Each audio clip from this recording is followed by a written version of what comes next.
Good morning, welcome to Show Studio, bright and early, to talk about the Chanel Couture show, which is always a lovely one to talk about because it is just an incredibly big show in sort of lots of different ways. There's a lot of hype that surrounds it, there's always a lot of theatre, but also just in terms of the number of exits, the number of garments we see, it's always really exciting. And I think it's always amazing to talk about what Karl Lagerfeld does because he sort of straddles high and low and, you know, old and new so well. So there's lots of themes that his work throws up, which is great because I've got some incredibly intelligent people with me to help talk about what's going on over in Paris. But before we kick off our discussion, I'll let you guys introduce yourselves, starting with you, Deborah. I'm Deborah Milner. I'm a couture designer and I also consult for companies such as Alexander McQueen on couture. Hello, I'm Kerry Taylor and I'm a specialist fashion auctioneer and historian. Hello, I'm Julia Robson. I'm a fashion journalist and writer and also a fashion lecturer. Hi, I'm Alison Moloney and I'm a curator at the London College of Fashion. It's quite intimidating, the intelligent people I've got this morning. I want to start just by talking a little bit about kind of what we expect from Chanel, not necessarily what we expect from this collection, but just when we think about Chanel as a house, and particularly in relation to the couture, what are we expecting? You know, there's the obvious things like the tweed suits, but what's the sensibility that we think of? That's a big question, so I'll let anyone feeling brave venture. Depends what period, really. Use of jersey from the 20s, lovely printed floral chiffons with, you know, corresponding linings and trimmings of the 30s, little black dresses, very good cutting and super elegant and super wearable and timeless. That's what I expect from Chanel. That's interesting. When people come, I always ask you this, but I'm so intrigued, but when people come to you for Chanel pieces, does it tend to be people that actually want to wear them rather than collect them? Oh, it can be both. I mean, if I had a piece recently that was, 1918, which was pink taffeta covered in gold embroidery, really rare, and that would be something for a collection or a museum. Whereas in the next sale, she advertises in February, it's full of wearable little tweed suits. So it's buy to wear at £200 starting price. So it really varies. Everyone loves Chanel though, and it's the one thing that sells consistently, whatever the period. Why do you think everyone loves it? Why does it have that kind of? I think it has the allure of the brand, Coco herself. And it is timeless classics. You know, you can find a little suit that's 1960, 1950, 1980. Okay, you have a little bit of a shoulder thing going on, but pretty much they're super wearable, they're super smart, and everyone looks at it and instantly knows you're wearing a Chanel classic, and that counts, especially in this age where branding and is so big, especially with the emerging Russian and Chinese markets, where they want to seem to be wearing something expensive. So it always sells. That's so interesting. I know I was saying earlier that I teach a lot of sort of BA and MA students, and the one brand they just are obsessed with is Chanel. More so even than 5 years ago. And I'm thinking, is that because of this sort of fast fashion and so many brands that Chanel just suddenly as the sort of timeless, but also it's sort of with Karl Lagerfeld there, kind of who's very very much much from it, but plays into it as well. And he sort of touches the moment with, you know, doing trainers or doing the show in a supermarket and having Cara Delevingne, and you know, he's very clever at also bringing something that's now about it. Yeah, that's interesting. I do agree. It's elevated in that sense where it's removed from all these kind of young brands, but then I think he's very good at being kind of very witty and playing into kind of, and sometimes even bad taste, you know, the protest show, which really sort of riled some people, but it was very much of the moment and it got people talking. Have you worked with lots of Chanel pieces? What's your take on Chanel as a brand? Unfortunately, I haven't yet worked with Chanel pieces, but I think Chanel has this romance about the brand, and it's so recognisable. Even if you're not working within fashion or have a breadth of fashion history. I think it's one of those brands that everyone knows about. And I think it's incredibly important as a house in terms of maintaining the couture skills and being able to have the couture work within the museum context, again, is incredibly important. So people have access to seeing those couture skills. You can't see the detail so much when you're looking on screen, and I wonder how much actually the audience can see as well of the detail of the work. Yeah, it's really interesting. We were talking about exactly that yesterday, which is about the way in which, and it was kind of off the back of John Galliano at Margiela showing the toiles, when he actually included that as part of his show. And we were talking about how this idea of the craft and just the amount of work and the amazing ateliers that all sort of like make couture happen, how aware people are of that, and whether that's a story that's being successfully told.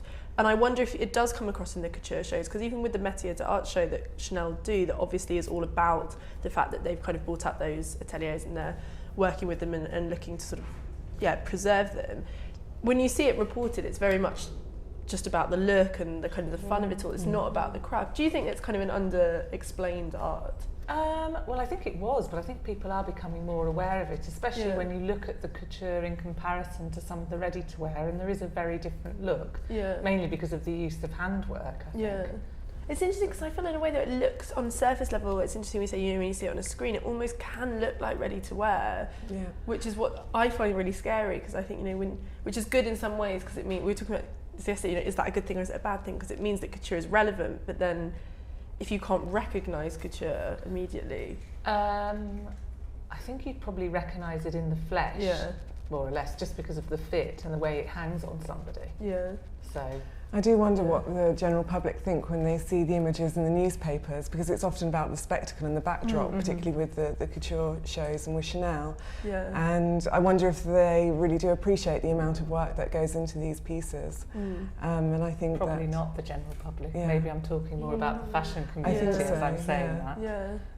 But then it's about to generate interest in the perfumes and so it's the sort of it's the pinnacle, isn't it? And then you have people seeing Chanel and then buying the lipstick. So it's sort of to keep the balance. And as you were saying, it's about branding. But I think you put your finger on it when you said craft, because I think actually people are becoming more aware of craft. I'm sure they are. And also just the sort of making process, because it's funny, in the digital age, when you go onto a lot of the websites, you're seeing, the tailors in Savile Row, and you're seeing the makers. So maybe actually the message is getting out there more than it has been, because you can see it in the process of it. London Craft Week is launching in May, and on the back of that, alongside that, the V&A have got their luxury craft exhibition, Crafts Council V&A collaboration. And I think there is a great interest in making across the disciplines, not just fashion, but within design as well, and people wanting to really understand how things are made. And I think that it's really important that that people do understand these skills and these crafts, so that they don't die out, and that it's not just about selling the perfume and the lipstick, which of course, it's a business at the end of the day. But I think the more that people understand about the craft skills involved, the more people might have respect for the clothing that they're buying. If that can't be couture or even ready to wear, but a greater understanding of the materials. I think you do manage to put more soul into something that's handmade as well, because it's the imperfections. And if you look at nature, everything isn't absolutely perfect. There are imperfections, and there's something about machinery and computers which irons out all of those subtle imperfections that give something a unique beauty. It's interesting. And so maybe one doesn't describe that, but I think people appreciate it maybe without realising why. But I mean, most people, looking at the show won't be able to afford any of these things. And it's only when you get a haute couture piece, whatever the period, the first thing I do is look inside and look at the finishes and all the hand-blocked seams and so on, and the hand beading. But that's really, it's people like Daphne Guinness who can go and afford to commission, these things. Whereas in the 20s and 30s, a rich professional woman would be able to go and buy haute couture. She'd be able to go to Dior or Chanel, and she could afford it. A doctor's wife could. Whereas now, it's the dream, isn't it? Now it's completely the opposite, and ready to wear is so well made now. So Chanel, this is one of the reasons it sells. If you look inside a Chanel ready-to-wear, it's really, really well made. The beautiful chains, it's all those little details that set them apart. But do you think people have different expectations of their clothing now? It's interesting when you talk about kind of interacting with the couture, because I also just think people interact with clothing less. And we talked about this yesterday, how sort of everything is less tactile now. People buy stuff online. It's sort of amazing and scary in the same way that you think, dresses for about I think it's up to like £13,000 sell on Net-a-Porter. You know, so someone hasn't touched that and they're happy to buy it. And it's interesting. I wonder if people's incredible, really. Yeah, it's scary because you think that expectation has changed. Does this feel right on my body? Have I looked inside it? And I wonder if that's something that's seen as exciting anymore to people, which is. It makes me nervous. There's a huge change in attitude, isn't there? Yeah, there is. I mean, I haven't reached that change, I have to say. I couldn't imagine you want even buying a cardigan kind of, without going and trying it on. Or touching it. Touch is so important, isn't it? Yeah. But again, it's these big emerging markets where it's not practical to be able to do that. You know, you're in the middle of China somewhere, but ping, bought it, it arrives. I mean, but for all that, there still is a place for things that are handmade and beautifully crafted at the top of any profession. I think that it's, you know, it's quite valuable because it does filter down. And if you remove that completely, it would... I just wonder how long it will continue. I mean, at Chanel, they do make things the old-fashioned way. Yeah. But a lot of things that say couture on the label, it's just ready to wear again. It's called couture. It makes me, you know, smirk because it's, you know, it's just not. It says, you know, whatever it is, couture, I won't name names, whatever it is, couture, and everybody does it, and then have it like a little size 42 underneath. Yeah. That is not haute couture. No. Yeah. But how come that's becoming okay? Because it's just another way to charge people more money for something that's ready to wear that they think is a little bit more special, and they say, it's couture, you know. It isn't. We were also but talking I think about it is. Yeah. And with demi-couture, I wonder if people, that's actually kind of respond to consumer demand, because it's, you know, I would love that process of going in and having sort of like, you know, 3 to 4 fittings and going back and forth. Have your own little torso made up, and you go in and say, Miss Lou, would you have a cup of tea? And then they take all your measurements.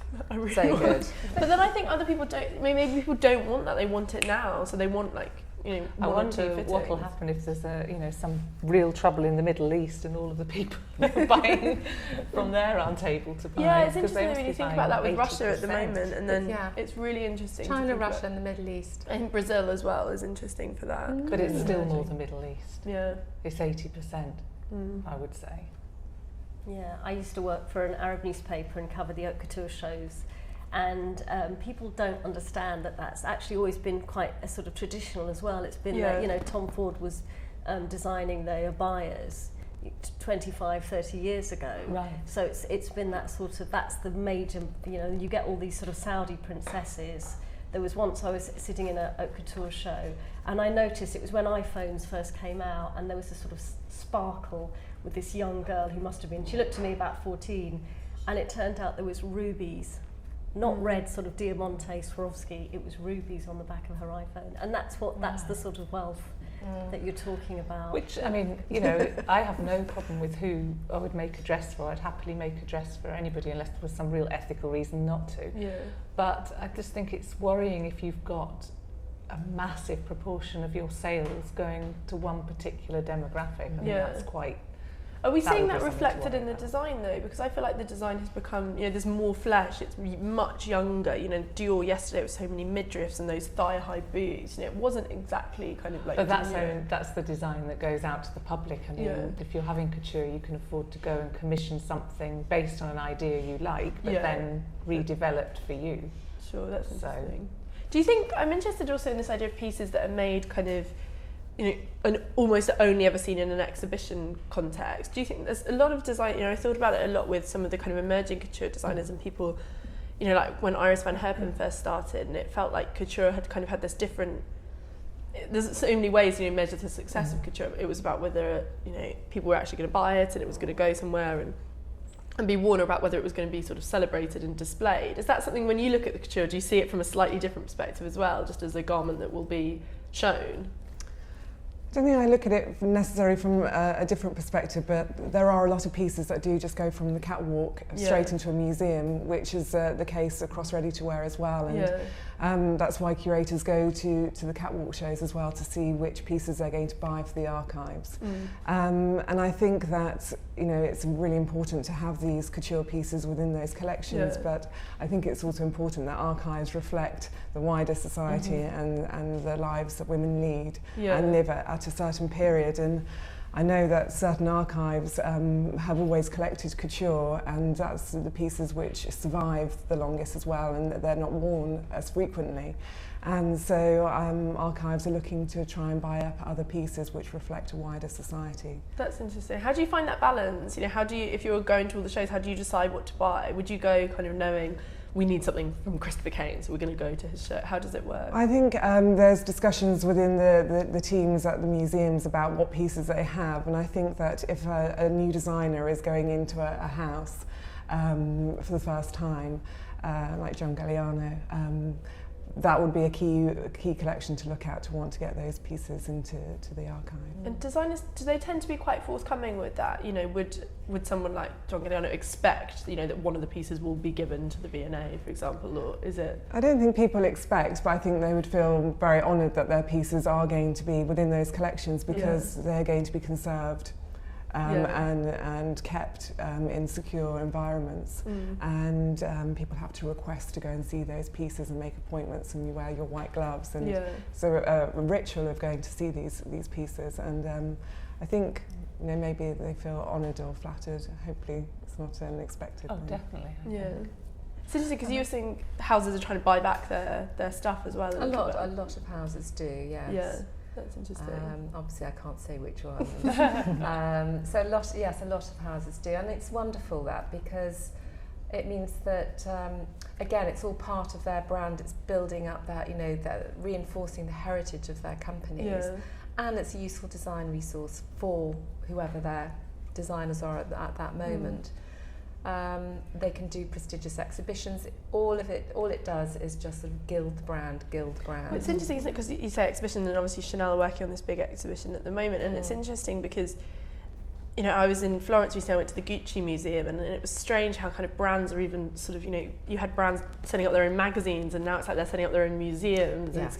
It's kind of, it is wonderful in some ways, but it is also quite scary, because you think, where's the impartial sort of spirit in that, you know, to see a Gucci museum. What was in the museum then? I mean, it was nice. It was really interesting. They had like loads of they had like a Gucci car, and they had loads of the great luggage, and it was done in a very kind of, you know, they had a whole room about like logo mania, and then a whole room about floor. It was nice. You know, it was good to see pieces of the archive, a red carpet room. It wasn't very fashion. It was very much, I think, you'd go as a tourist.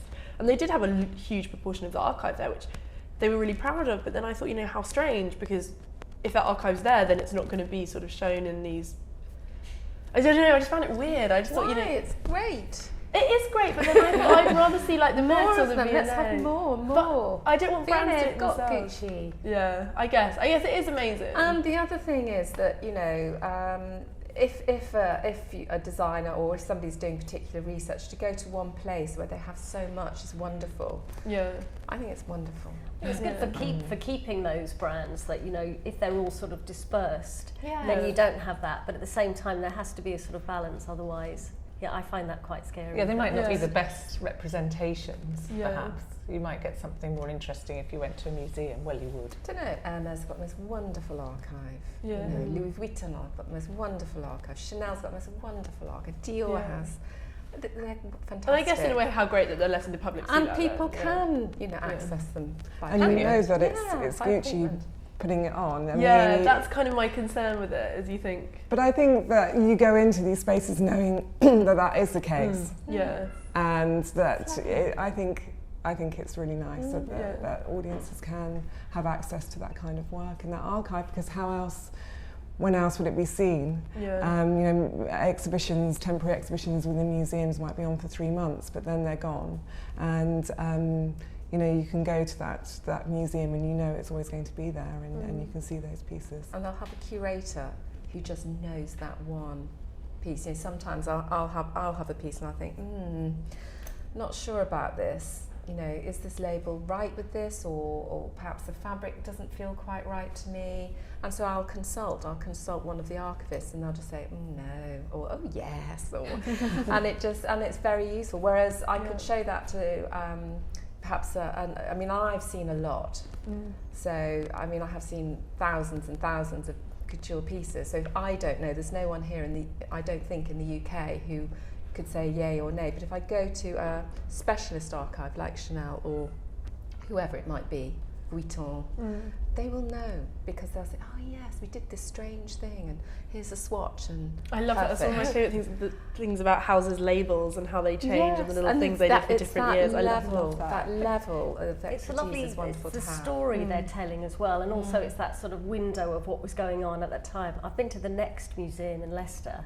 and there is a sort of curator, in-house curator there, who knows just everything about it, but it's more about the times, that's what it says, than anything else about it. Because they, for them, Next is Chanel, you know what I mean, in the context. No, but it's interesting also this idea of what women actually wear and what women actually interact with. And I think that is so interesting what you said, because it is one of the things with couture is now we kind of talk about it like it's totally removed, but I think there is that huge part of couture's history where it was something that touched the lives of lots of ordinary women, and that's changed quite quickly, but it is interesting to think about. But it, it diffuses down, one person's haute couture beaded number is another person's still extremely expensive, machine beaded piece that, will be worn in a cocktail party near you soon. And that's wonderful. Because it's design, after all, that's what you're buying. When do you think that it changed in terms of who could afford it? When do you think it was the pinnacle? I think the golden age was really the 50s. Once you get into the 60s, the youngsters, the youthquake, with cheap, you've got Bieber, Mary Quant, you've got sort of cheaper clothes being mass-produced, standardised sizes, which they'd had in America forever, but which, became more, Saint Laurent did his Rive Gauche. So once you get this ready to wear, and the fascinating thing is that Karl Lagerfeld was there in the 50s. That's what's so amazing. Yeah, and you look during at the span of his couture. He works for Chloe, he works, he goes into ready to wear. I mean, the man's a genius. Yeah. He's always been there. He could design that for Chloe, that for Chanel. He could design. He could just put a different hat on, and I mean, he's quite incredible. He is incredible. He's incredible. When you think how long he's managed and the fact that young women, as you say, with sexy little midriffs and all the rest of it, are still clamouring for his designs. Yeah. I mean, that's extraordinary. Well, he's really grown this strange cult of personality around him now, hasn't he? You can get like key rings that are shaped like him and all that kind of stuff. They're very thin ones, not very fat ones. Yeah, very, very thin ones. But it's funny, isn't it, when you think that kind of cult of personality with a designer that doesn't seem... It always seems very funny and very playful with him. And I do find it really, really interesting, that kind of... The fact that young people are obsessed with him and the quotes that he says and his cat and like...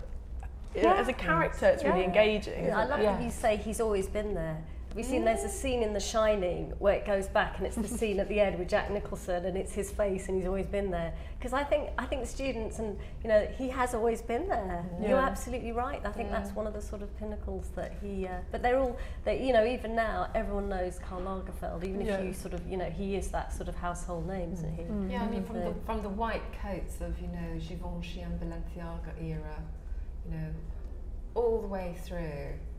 I mean, so he really, his designs, he really understands. He understands and remembers the good old days. Yeah. He's self-deprecating. He doesn't. Yeah. I think you do see it because I mean, obviously, I'm talking now. It's probably about 20 years ago. I went with Philip Tracy to Chanel. When he was doing hats for him, and I kind of went as an assistant, but really I wanted to have a good look around the couture atelier. As a voyeur.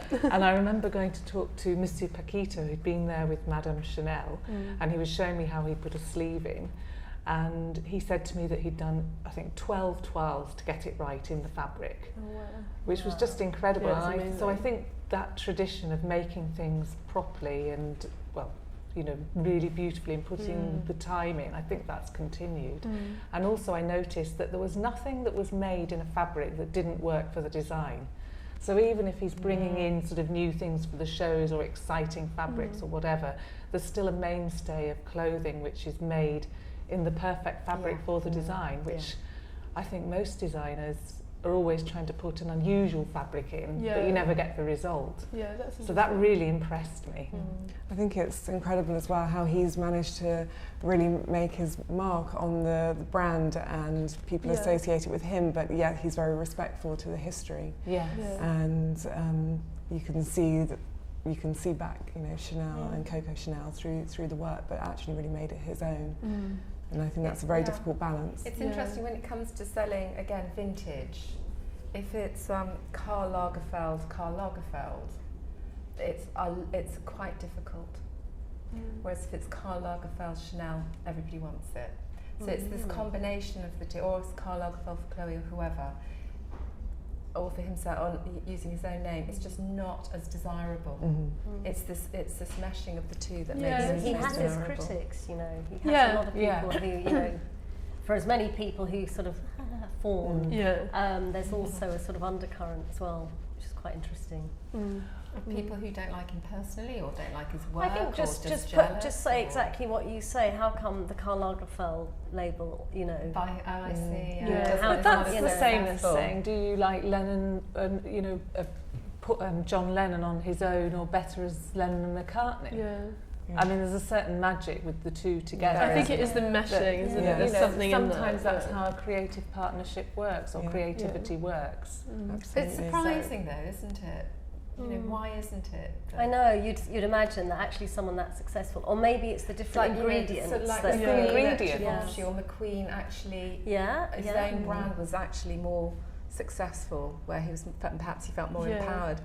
But for some reason, it's not the case. I think it's just that it is that perfect high and low thing, and I'm not saying Lagerfeld is low and Chanel is high, but it almost is kind of that's that interesting contradiction. And I think, you know, just Lagerfeld for Lagerfeld, it doesn't feel as desirable as kind of like Lagerfeld. There's something funny in that mix. It's the luxury brand mix, isn't it? It is. I think it definitely is, and it's that. I just think it feels so of its time, which is really interesting. And I've been thinking a lot about time with couture, because it feels like it's interesting what we're saying about ready to wear.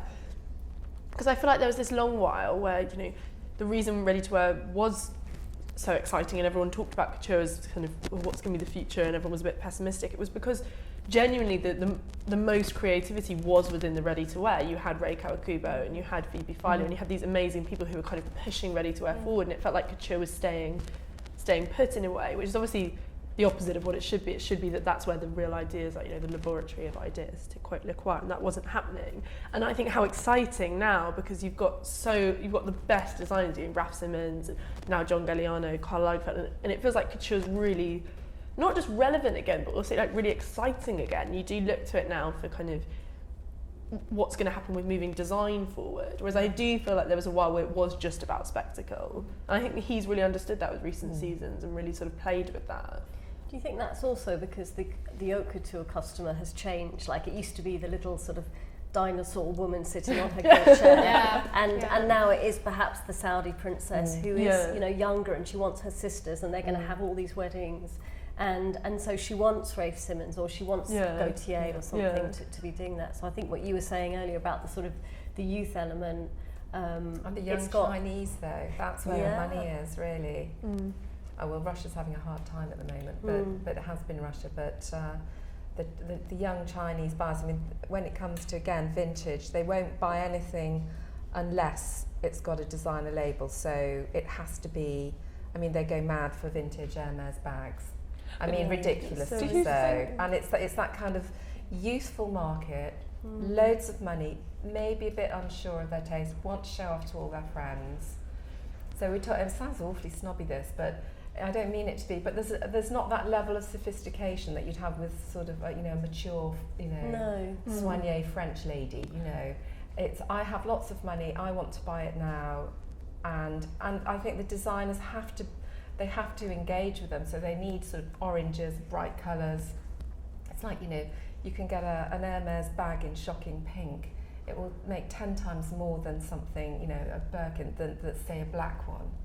You know, can I just interject? But when it comes to couture, where you're having something made for you, do you think that the Chinese are at that stage yet where they're ready to put in the time, or maybe have those sorts of dresses? Because that's not something that I think so. Because it's seen a lot of. They're like a fast fashion shopper in one way, so it does make me worried, because I think, you know, someone said it on a panel, I think it was last season, about demi-couture, maybe it was you, Deborah, how the reason you thought it was, you know, because last season was a lot of houses deliberately branding as demi-couture, and we talked about whether it was a response again to those shoppers, and them saying, you know, I don't want to come in for 5 fittings, I just want maybe, more. Maybe and that's right. Also the feedback that I'd got from some quarters that at the moment, and I'm not saying that won't change, but they're not, that some of the Chinese girls are not necessarily wanting a long couture evening gown or something. So I suppose that's where it comes into changing the design as well. Yes. I mean, I think it's or they don't want the to have it collections. fitted. So if you don't have it say, fitted, is the it couture? experience of the couture. They should be wanting that whole experience. The look of couture, it diffuses down to the next layer and the next layer. So what they're designing for haute couture has to be youthful, sexy, glamorous. Yes, because actually the next tier down will be still super expensive, but you can buy it now. But it is that youthful market again. It's not, as you said, it's not the old dinosaurs anymore. That I would agree with. But there's always been that one-upmanship about fashion. So I think there's sort of, the most expensive clothes were bought by kings and queens, people who had power and money, and it was all about that. But it does frighten me that it's all still about the sort of, do you know what I mean? Showing off the brand. brand. Because that is, I mean, I know there's always that element of fashion, but with haute couture, it sort of should transcend that, and it should be about the sort of whole experience that, that's It's what you were saying about the online takes that away. Yeah.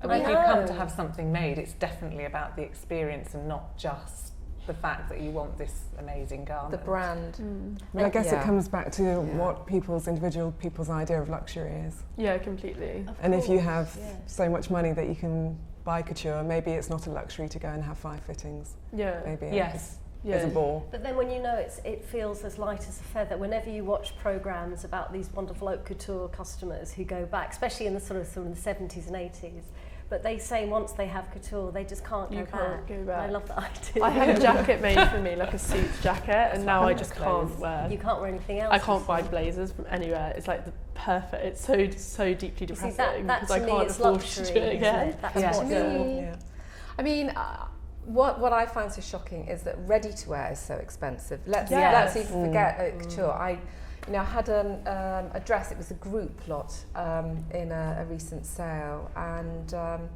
it was all white lace and who was it? And it was I think it still had the retail tag of £8,500 on it. Yeah. And it was in with 3 or 4 other dresses at sort of like £200 to £300, because once you buy one of these extremely expensive ready-to-wear dresses, it's like buying a Porsche. The next day it's completely devalued. But what you're spending, I look at this thing and think £8,000. Crazy, it's scary. You for ready-to-wear. Ready-to-wear. But you see it now, like if you can spend easily like £10,000 a dress is like on £1,000, a printed jersey dress, and it's crazy. Just an ordinary blouse at a boutique Chanel's getting on for £1,000, isn't it? So maybe that means that it is good to have the couture, because the point of difference between, say, couture, which is crazily expensive, and the ready to wear is it makes it something special. If you think you can go to Zara and buy quite a nice dress that's probably quite well made. I know, it's a shocker. I mean, but again, it's all to do with the sort of, when you're buying a designer dress, you're paying for the image and for the branding. Yeah. I think it's really interesting. And not how beautifully it's made anymore. You're not, yeah. But it's that notion of luxury. It's so smart what you said, because I think for some people luxury is experience, that idea of having the piece put on you and measured to you, and the experience of wearing it and knowing that it feels really right on your body. And for others, it's just that kind of surface level image thing, and it doesn't really, lots of people will buy high fashion even if it doesn't quite fit them or if it's a bit uncomfortable, but they love the label. You see that all the time where people are like, I can't really breathe in this, but it looks great, and then you're like, right. I've done that, it's bullshit. But I think it is that 2 different ideas of what you see luxury as, which is interesting, and I wonder how that affects couture, whether you get these girls coming and they don't actually really care about the fit, they just want to say, this is Chanel couture. I think it's thank God for people like Daphne Guinness, because she's got the most beautiful face, beautiful figure, loads of money, and what she wears. But she really understands it as well. She really understands. She but appreciates that's her heritage. it all. Her family have all worn. But it's what she does. But there are not many women like that left, unfortunately. Who have the taste. I will happily take up the money and the figure. I have to. But if they only if the next generation only care about that brand rather than that will die out. Then that's what you're possibly saying. it could die out. Yes. But I think it's hard, isn't it? Though, because I think it's just such a shame. It's seen as kind of frivolous in some respects. I think to do that now, if you were a young woman, it was kind of buying that much stuff, it would just be seen as really, you know, Daphne is known as kind of a patron of the arts, and I think she's really carved out this space, and it's become her thing. But I think if you were kind of a 20-year-old doing that, I don't think people would look on it kindly. They do it for brides still. This whole bridal thing, you know, the big day. That's the time when people will still think of couture and more so. Yeah. But yes, for the beautiful party dress, you know, 30, 40, 50,000 pounds. Not many of us can do that anymore. No. Or would wish to. Should we see what he's done for this season? It's always a big show. It's very, you can kind of see actually in the photos quite well. So amazing, and the set, it's kind of like Colours paper are palm nice. trees, quite cartoonish. What you just said about the colours. Yeah. Absolutely. So it's obviously at the Grand Palais as usual, but all these kind of weird sort of digital flowers. Very long and jackets, so we've gone away from the little short boxy look. But then we go straight into that midriff. Short hemlines. Number 5. So Anna Winter's going to be happy. Got short hemlines looking back. Ooh, I don't like that green one. No. Ooh. It looks as though she's put wellies on with a hat as well. It looks awful. But Do you think they're sock I boots? don't. Are they sock? They just look Well, they're like ghastly, those. don't They're It looks as though looks as though she's got her husband's pair of socks on. Forgotten to But I get really like that. I changed. think he's been really good with kind of awkwardness recently, you know, Yeah. really kind of odd. Like, I don't think many of the couture catwalk stills look that sort of beautiful immediately, and I don't think he's intending them But to. I love the flat shoes. I think that's very Yeah. modern. I Yeah. think It looks sort nice of- with the ivory outfit. And look at those white legs. Oh God. And that's a very old. That's like the very original Chanel. Yeah. hats, Those, isn't I it? really like the pale outfit. I like the Yeah. pockets. The pale ones look very. I think they look really nice Those- with that black. That footwear's just killing me. Who, do you He know often who does works with this his hats? black Like footwear. the hats, the millinery. It's not Philip anymore, is it? He No, doesn't- he hasn't done. Is it Maison Michel? I think so, Oh, yeah, but of course, yeah, it is. I wonder what I that like is, the that black, yeah. black. The black And and the white, white. that's very interesting. nice. Looks as though she's got a sword. There's a leather tie on her belt. I don't hate the footwear. I kind of like I it. don't I quite like like the the footwear. I'm getting too Yeah. old for this, obviously. No, I just think I it's think kind it of. looks hideous. It's like the Japanese workman. Yeah, there's fancy, something kind isn't of it? quite. It's like those little that you imagine. God. They got a little toe at the end, you know. They're sort of. Yeah, like the the tabby tabby boots. boots. Yeah. No, I think there's something quite. She looks like she's kind of going to. If it's all black and it's not that, you know, it's just so not elegant. I think Coco would be turning over, really. I think it looks nice number 13. I think it Yeah. works with that. Maybe it's the length of It's the, the length. other dresses. It just Yeah. looks elegant, doesn't it? Yeah. With And all look the at this white midriff legs. again. This Yeah. I'm sure the sort of ladies who buy couture won't perhaps be ordering that style, but It's interesting to see. I don't know, maybe the younger consumer will. Yeah. Yeah. They'll just You order see it with a longer jacket. the Yeah. little tweed jacket's got that sort of little vents. It's like a very early Givenchy, that little, the way it Little flares kick out at the bottom. It's charming. I think it's interesting with that midriff to note because it's not just that the top is cropped; it's also the skirt's hanging really low. You know, it's interesting that there's no real. It is a focus on the waist, but that's like well below the belly button, almost like where you'd wear your jeans. I think that's quite interesting. it's to show the belly ring. Yeah. isn't it? It's a bit Yeah. like the 90s though, isn't it? Don't Yeah, you think? exactly. Where he was doing the little tweed bras and the low slung skirts, but then you'd have all the gold chains, which we Yeah. don't have yet. Yet. I Who don't know knows if they we'll get can. them. Yeah. I think The it's silhouettes do look quite young though. yeah. Very. Even I didn't really like the first brightly coloured ones, I have to say, but No, because sometimes they can be frumpy because of just the nature of the sort of the That's tweed. Some nice. collections can be quite heavy. This looks very light, doesn't it? I like number 18. I think they'll appeal to both age ranges because if you're more mature, like moi, you might go for something that's just, you know, with the longer skirt, the longer fitted jacket, but not obviously not the welly look. That would look very, very elegant. Or you go for if you're 18, you go for the tutu look. Yeah, I want to wear that. That's really cool. And I know we're not meant to be looking for trends that are sort of, because trends aren't going on anymore, but actually I can see a distinct similarity between the sort of Dior final sort of trapeze skirts and these. Yeah, no, absolutely. I think this idea of being covered up but being slightly revealed is quite interesting, and I think, you know, I think they're really horrible. you're not a fan. I think they're just, I think he's kind of doesn't know where he is. But he knows with this. I think part of it goes back to the perfume lipstick thing.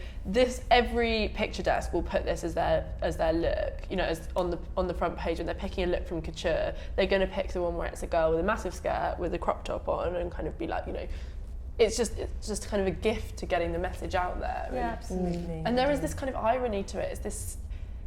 Is this kind of wit of, I think it's even high and low. You know, showing your belly button and having your midriff out is seen as something kind of a bit passé and a bit uncool, but to do that on a couture, it's kind of, I think he's really clever at doing that. Or is it more blatant, like putting the trainers? I think it is, yeah, it is, isn't it? I think, but it's interesting to use the body to do that. You know, it's quite rather than and use cut to do that. You know, he's not. Well, I love that fabric. I just don't know if yeah, I what is it? I like that there's hats. It looks like it's a tweed that's undone, that hasn't been fully woven. It's got raffia in it. Yeah. It has. It's lovely. I think what's interesting with his collections is they always feel really, really, really big, you know, in terms of like so many different ideas, so many different looks. And I think that's interesting to see because talking about all these different shoppers and all these different markets.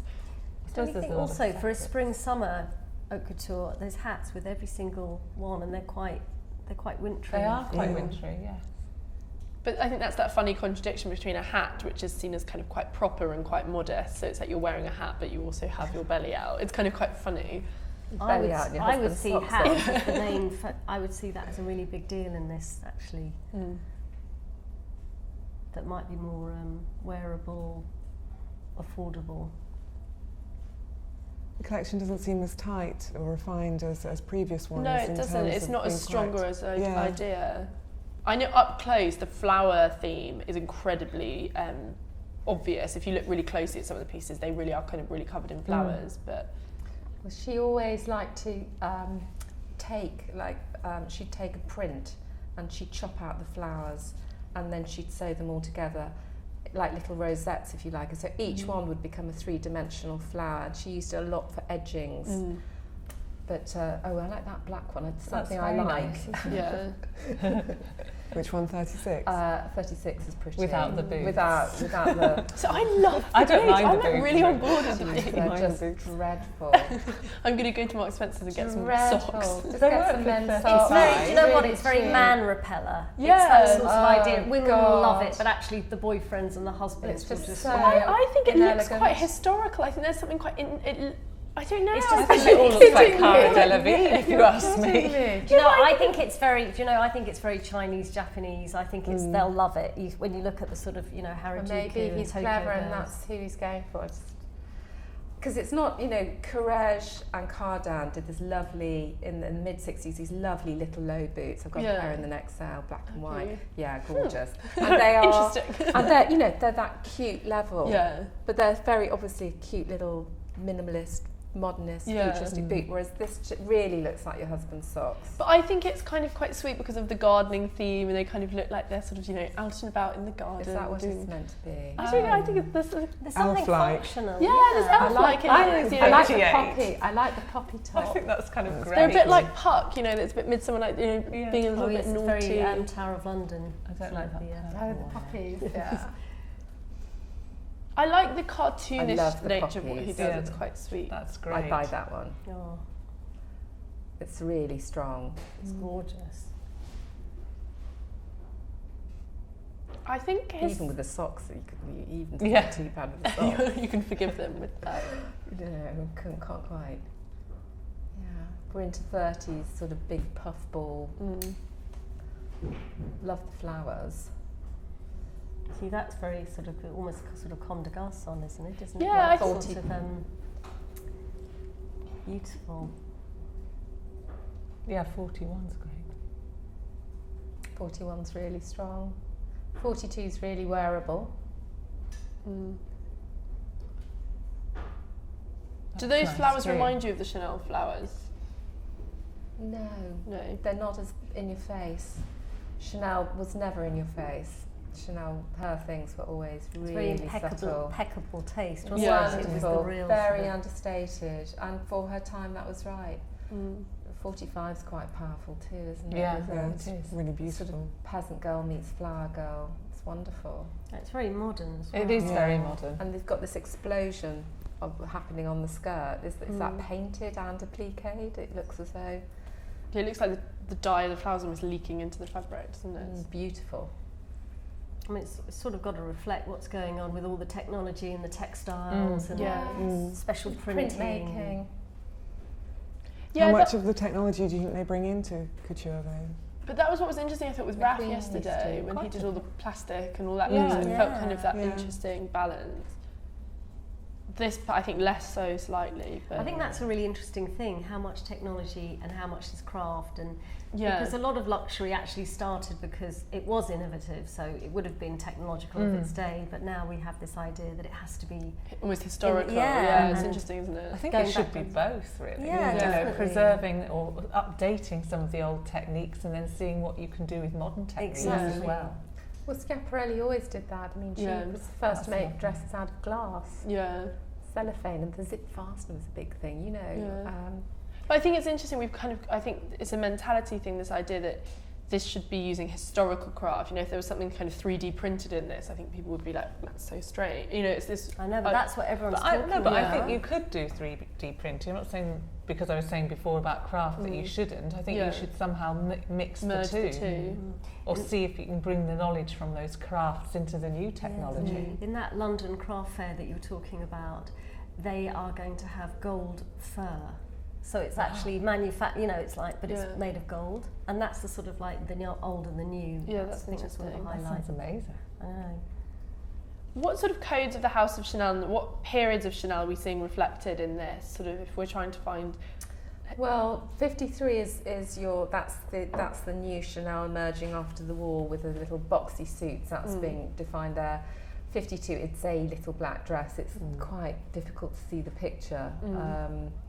51, that could be anything from that could be something based on something from 1912 even, you know, with the tunic, and it looks like an empire line with a tiered skirt. So that isn't none of those are particularly Chanel apart from number 53. 51 is, don't you think, from her early work? She started much earlier than you think. She started in like 1912 or 1910. She did, but I've not seen anything of that period that was like that by her, put it that way. Does lots of original Chanel stuff survive in archives? It's rare. It does survive. It's in collections mainly.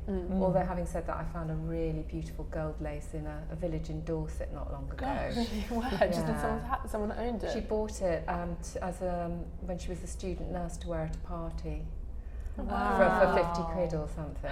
Gosh, tell Ed Miliband about that. He's just talking about nurses.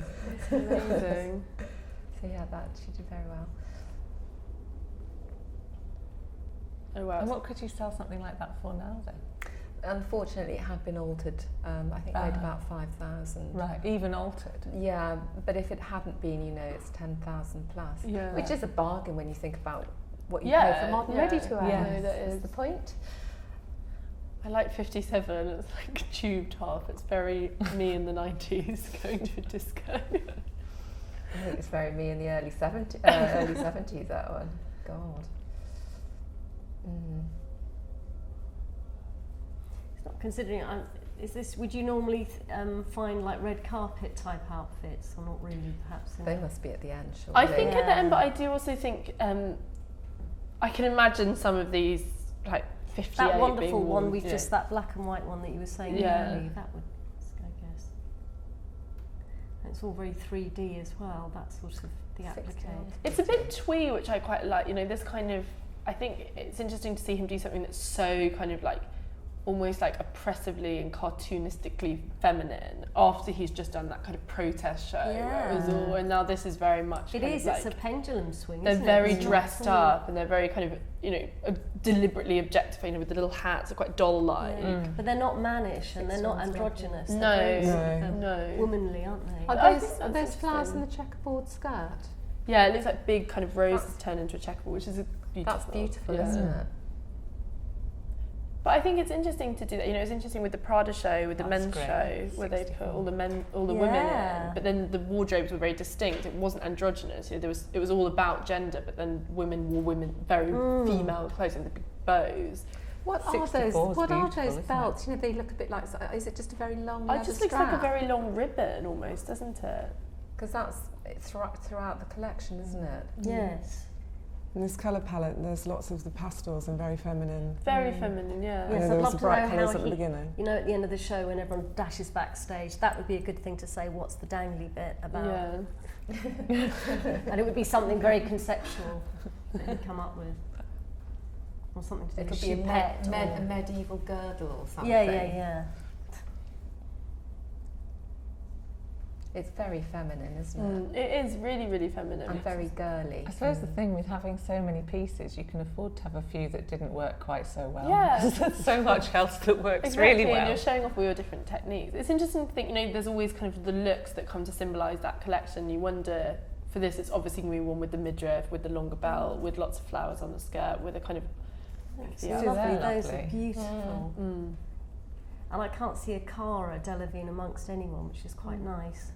Just to not have a... No, that's true. You can't see who it is. Presumably she's in there though.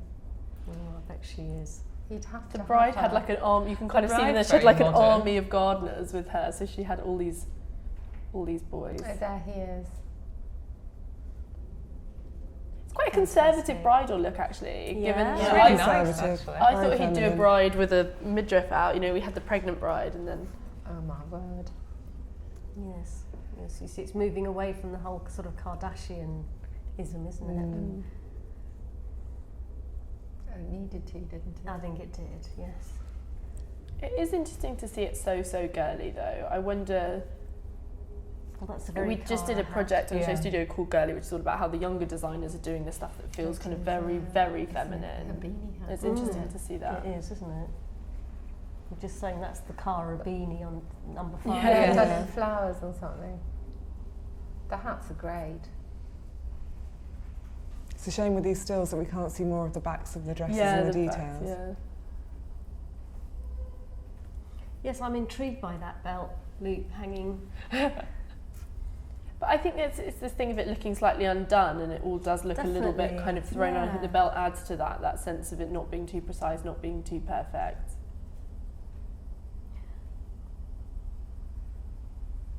I guess the hats and the accessories, we haven't seen any of the bags or... No, oh, that's the point. It's interesting now you can see them without the boots. See, they do look quite better? different. Yeah, it's actually. a different look. But I like the uniformity of things like that as a styling tip, actually. Yes. So you do just look at the clothes and you don't... I mean, ultimately, it's always going to be about the jacket at Chanel, so that's always the focus, isn't it? Why do you think he's done something that is so sort of I like these feminine pastels and flowers? It's probably very commercial. Yeah. It's what women want. It's what, you know, something cheerful and pretty to lift your spirits, perhaps. I think, you know, the world's in a bit of a mess, isn't it? Probably needs something like this. It is that. I mean, I've heard that anything pink, you always know when there's a sort of pink on the catwalk that there's a recession, because actually pink sells more than anything. I don't know, you probably would tell me that. You know the black one with the ribbon beading? Okay. Coco did one in 1926 with exactly the same vertical, like streamers that became floating streamers on the flapper dress on the bottom of the skirt. Wow, so beautiful, that one. Yeah, there's one in my archive. It's very beautiful in terms of the makeup and everything. I mean, it's very much going back to being very pretty and very... Well, it is, because we've seen lots of complete no makeup, you know, the trainers, and whereas one. this is It's very, great, isn't it? It's very pretty. Yeah, the red lipstick. I love the poppy one. It is red lipstick. That's what they're... But it feels more done in a sense, you know, in terms of like, obviously there is this kind of the clothes are slightly falling off, the midriffs are out, but Chinese model too. Yeah. But I think he's good at his casting. He uses lots of different, you know, as good as a fashion designer. Well, they're all terrible, but he obviously knows his market, doesn't he? It's still very much about flowers, though, isn't it? And flowers and florals. And it's a bit sort of saccharine to me. I like it, but it's... What is that, Taylor Swift lips? Yeah, it just feels a bit too sort of... It's beautiful, but I like that. I wonder if there's an irony to him doing something so girly. I wonder if it's always something a little bit playful with him. Do you like it, Alison? I do like it. I think it's girly, but and feminine, but it's also very sexual in terms of the amount of flesh. Yes. Yeah. That's on display. Yeah, it's interesting. It feels more about sort of woman as an object and something, and it's less about this kind of girl about town doing whatever she wants. It's more about sort of beauty and attractiveness and sensuality and femininity. So it's not innocent, is it? No. It's pretend. It's both, though, isn't it? It's kind of demure on one hand, like number 34 looks demure, but then you've got these sort of highly sexualised looks as well. Yeah, it's kind of Lolita Coy. You kind of got, it is Lolita Coy. Yeah. Which I think is unusual in terms of this kind of spectrum of the different messages that are coming through in terms of this collection, because often it's quite tight and refined. And uptight and sort of... But that's, I think, I think in his ideas, quite, following a story all the way through, whereas this is quite, I think, diverse in the different... But I think those are deliberate contradictions, aren't they, to have these kind of almost very young, girlish, like pinks and flowers, but then your midriff I think the intrigue comes through those contradictions. That's what's making it interesting for me. It would be nice to be able to actually see and touch the pieces. Yeah, it's so much about they look texture, like some of them I think, prickly. more than... Look at this 39, it's very fairy tale. There's lots of Disney films coming out this year which is all about sort of fairy tales. Yeah. And no, it's but with the black leather belt, then it's that contradiction. Darker. Do you think he's managed to please both sides of the market? I think so. I think it's interesting when you look at the pieces. Mature women and because those jackets will just be sort of. And half the time what they want is a great cut and fantastic fabric, and there's loads of fabrications there to choose from. So. And the floral detail as well. There are elements that are very elegant. Yeah. I think it's very lovely. It's very, when you look at the sort of bit out of focus, it's like those lovely Sarah Moon pictures where you just see this sort of flash of red, and then the sort of that sort of cloudy pink is very pretty. It's nice that it's whimsical, and there's something a little bit sort of. I think fashion's it's become very direct, and everything is very sort of like a punchy idea, and it has to be because of the internet. But kind of exactly, there's a severity to that, whereas this is a little bit more. It's interesting as well because we said it with Dior. The Dior collection felt slightly less focused, but in a great way. It was a bit sort of wilder and all over the place, and lots of different ideas and a bit of a jumble. And it was really beautiful because of that. And even though this has a very strong theme with the flowers and the colours, I think there is something about it that's a little bit more sort of deliberately wayward, which is quite enjoyable. I think. I'm sure the colour palette as well, softening the pastels, softening down those erogenous zones. Making it more feminine. Yeah, it's not so in your face. Yeah. So you've got a bare midriff, but it's got a pale pink top. Yes.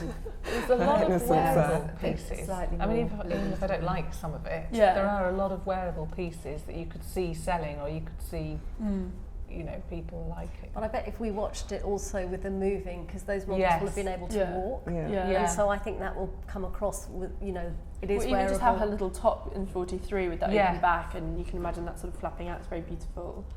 And seeing them together is nice, actually. The movement to the flowers, those big three-dimensional flowers probably move quite well.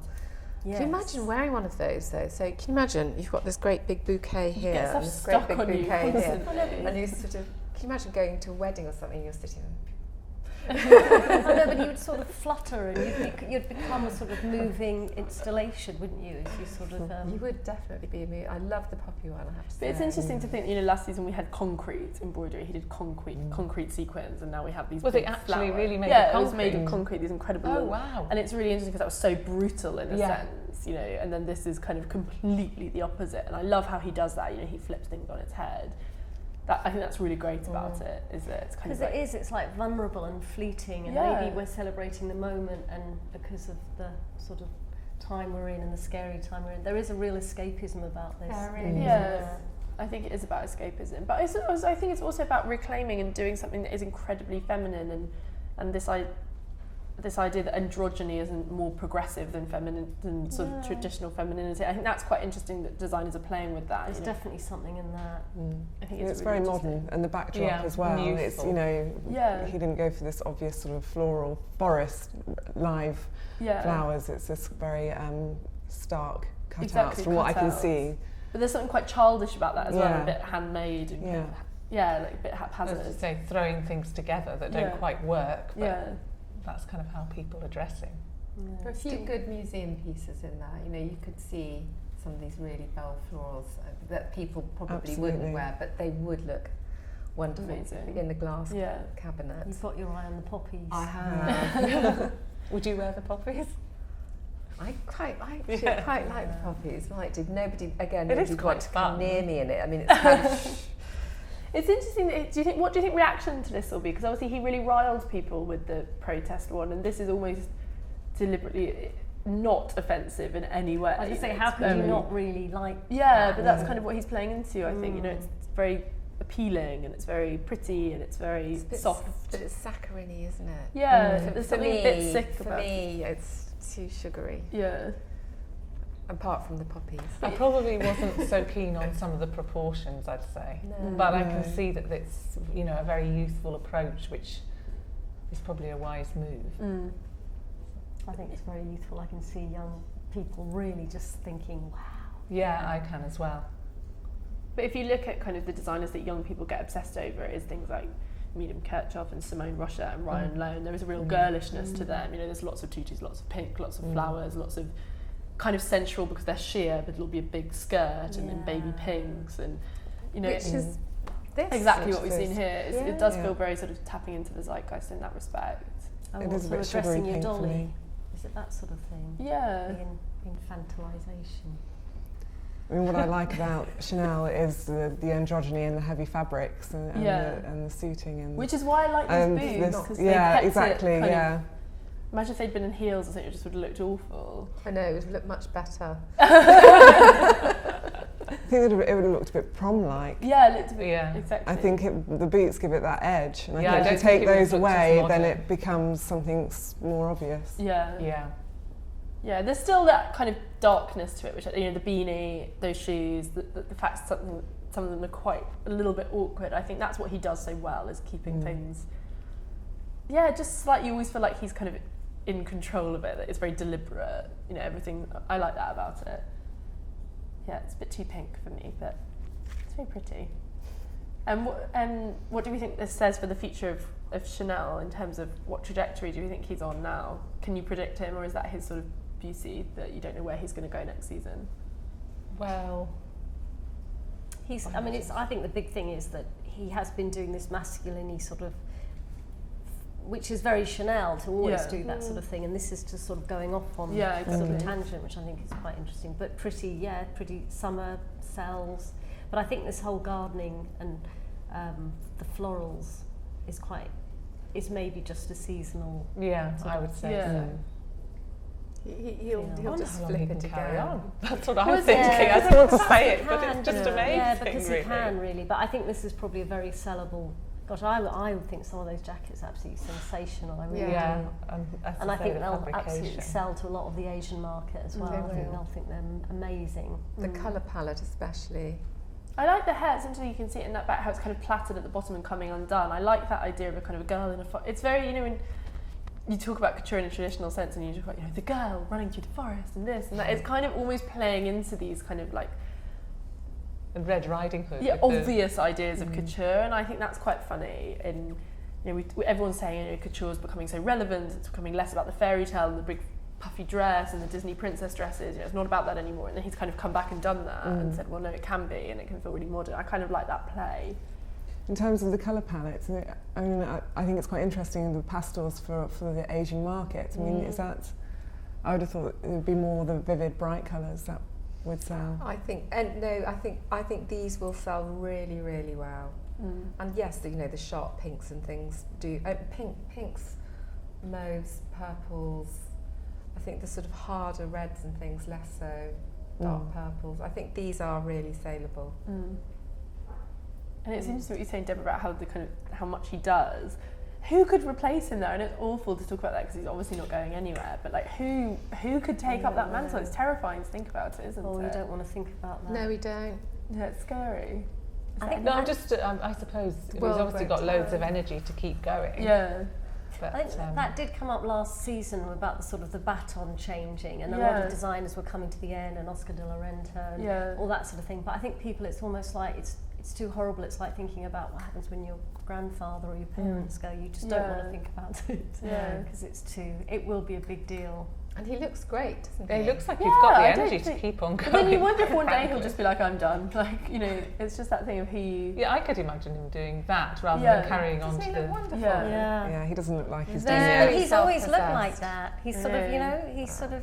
It's quite scary. Apart from when he was a bit larger. Yeah, of course. But it's interesting to think how many of the great designers are really, really old. Yeah. But it's sort of but they probably have a very young team. But they are, like Ray Kawakubo, like another magazine's a really good thing about how Ray Kawakubo's like 80 something? No, she can't be. Can you Google how old Ray she Kawakubo can't. She is. How old she's is really Carl? old. She's 60. 60 No, I don't think she is. Yeah, let's Maybe Google she it. is. Carl I think she's 80. older. I think Carl's in his 80s Carl's in his now. 80s, Armani's like 70 something, maybe she's in her 70s. They're all like over 70, loads and loads of them. Well, that's very positive, actually, Which is really positive, considering we're all but- in a youth-obsessed society. Yeah. I think that's... But he was so handsome when he was young. My goodness, yes, you're not kidding. And when saw a he, picture and I the thought other day. when, you know, Yves Saint Laurent. She's 72. Oh right, It's we're quite 72. old though, Is yeah. she it's really? like- God. 72.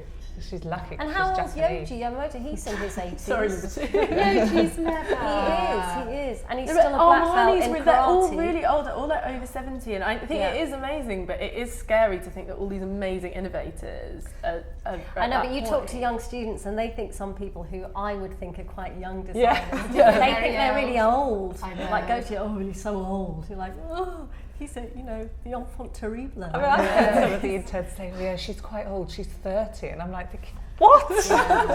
Well, I'm going to be honest, in his 50s, Yeah. they'd probably think that's ancient as well. Yeah, They would do. But when he was always such a rival with Yves Saint Laurent, and when Saint Laurent sort of retired from couture, I thought, I wonder, you know, because it's nice to have a rival. It's nice to have someone, you know, to bat your ball But then against. I do think he's enjoyed batting his ball against like Raf and all these people. But he that come in. has. He's just, you know, he's fantastic. Yeah. He hasn't decided, oh, I'm old, I'm giving And up. also- No, he's out there Chanel fighting, is you just know, as still relevant doing- every season. You could say that he's arguably stronger now than Saint Laurent was when he retired. Yes. Yes, He absolutely. really is. Yeah, Definitely. He's still at the top of his game. Yeah, he is completely. Yeah, that show, I went to that last show and it was all a bit tragic, sort of the way he was sort of taken on, and it was sort of Catherine Deneuve. But it was, you shouldn't get to the end like that where it was like almost the end of Elvis. It was sort of that. Yeah. It doesn't feel like that at all. But I think he's a kind of character and who would want to have a role in choosing who goes after him. You presume that anyway. You know, he's made comments about who he thought would be He good. also seems to be somebody who's always surrounding himself with lots of other creative people, Yeah, working absolutely, in yeah. Obviously he's orchestrating it all and designing whatever, but he seems to have a very strong team of creative people around him, young people as well. Well, And that helps, I think, because it's not just all about He's just him. so informed, isn't he? He like always knows the new young music. He always. He's so, I love the fact that he says what he yeah. thinks as well. It's so refreshing in a world where nobody dares say what they think. Yeah. I just don't understand how he's not Prince Philip. constantly exhausted. And he says there's no Because he time when he doesn't have any switches children, off. It's all Yeah. to do with the same thing. I would have just gone utterly mad. He sleeps like 4 hours a night or something. It's just bonkers, yeah. And he doesn't eat anything, does he? I just No. couldn't do What's it. that, yogurt and a I just banana? don't have or it in me. something? I just want to go couldn't do home it and lie either. down. I just couldn't do it. Well, should we give him a round of applause? Because he Yeah. is so relevant.